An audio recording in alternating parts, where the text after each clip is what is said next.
First off, sorry for the wait. But you know the saying, slow motion is better than no motion. But I'm back. Over the next few months, I'll be revamping the look of the channel and starting this new thing called The Final Whistle, where I'll be making less scripted videos, mixing gameplay footage to what I think is the best Madden ever made, and a bit of a statement against YouTube and Madden currently. With camp around the corner and the return of football, it only felt right to come back with this video, letting you know the 5 players I'll be watching close once camp opens. Also, if you like this video and want to see more, make sure to hit the like and sub button to stay connected. Nashon Wright. Nashon Wright is on my list for a lot of different reasons. The first reason is his draft stock. When he was taken back in the 3rd round in April, I'm sure this was everybody's reaction. Who? And that's totally understandable. By many accounts, he wasn't seen as anything earlier than a 6th round pick, with some saying he should have been undrafted. That being said, there are some positives to his physical traits. Being 6'4", sub 200 pounds, he's very long and can affect receivers at the line of scrimmage with physical press coverage. He can track the ball in the air, which is exactly what we saw in rookie minicamp, or what was reported. Now, the downside to many corners of that size is they have a hard time changing direction, but we have to remember, he's exactly the type of corner you want to see with Dan Quinn and his system, having long physical press corners. Dallas has been linked in trade talks to other veteran corners, such as Xavier Howard and Stephon Gilmore. Ultimately, I don't see that happening. However, that conversation is a direct line to Nashon Wright and what Dallas thinks about him going into year 1. Personally, I don't think he plays right away. Not in year 1. He may see limited playing time and maybe a specialist of sorts depending on different sub packages. And still that remains to be seen. That's exactly why going into camp, Nashon Wright is one guy I had to see.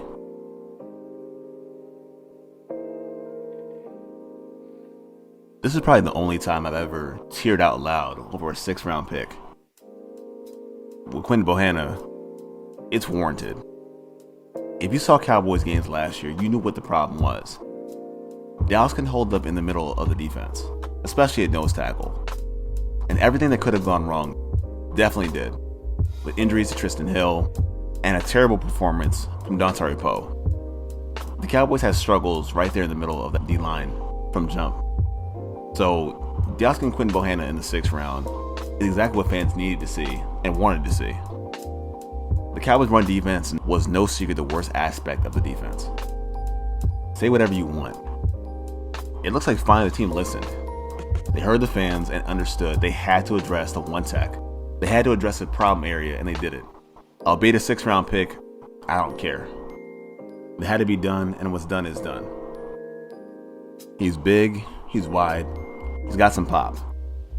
Now what happens year 1 between him and Brent Urban, I'm not sure. Hopefully it's a committee at one tech, and they can rotate. Quentin Bohanna is one guy I've got to see and see how well he does. For my money and my take, I'm guessing we'll see him a lot in camp, and hopefully a lot more during the season.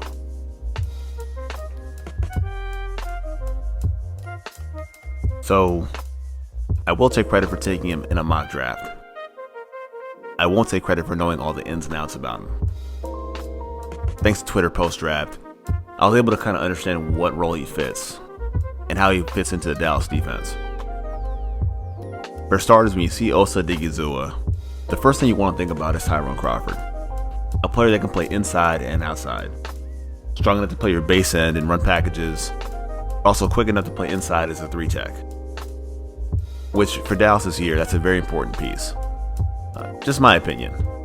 It seems like last year, maybe I'm not remembering it correctly, Dallas didn't seem to use Randy Gregory enough.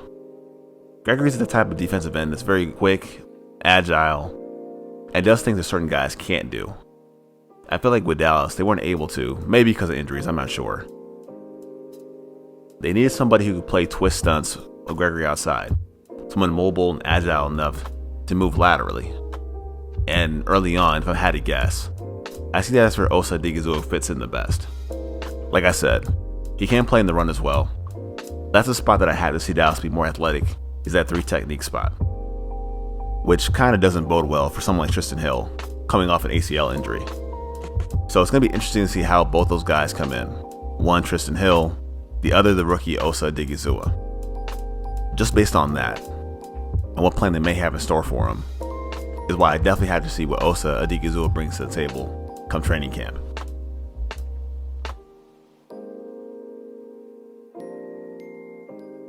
So earlier I had said, Nashon Wright has eyes on him for all the wrong reasons.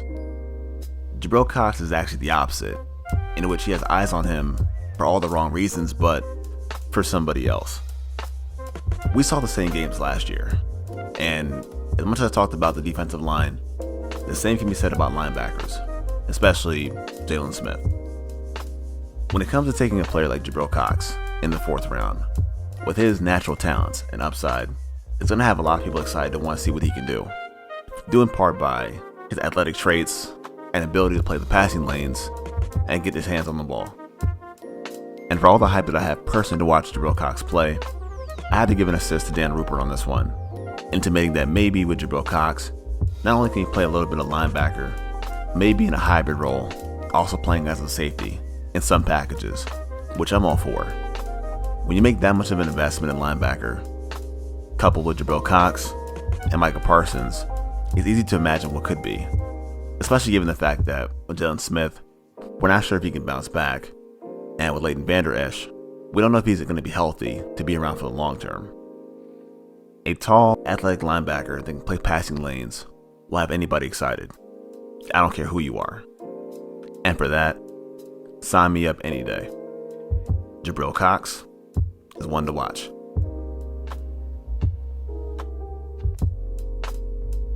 A lot of what I said about Jabril Cox, I can say about Keanu Neal. It's a little bit different here, where it's not just about Keanu Neal playing a similar role to Jabril Cox, as far as being a hybrid linebacker safety. It's more about what it means to the Cowboys turning over a new leaf. So Dallas brings in Dan Quinn. They bring in one of his players, one of his preferred players, in Keanu Neal. And with him, they're saying that he's going to be converted to a linebacker. Now, the reports are that he will be playing a hybrid role. However, it's one thing for something to be said in the offseason and to empower your defensive coordinator. It's a completely different thing now with Dallas actually giving that person the power and letting them dictate what they want to have happen.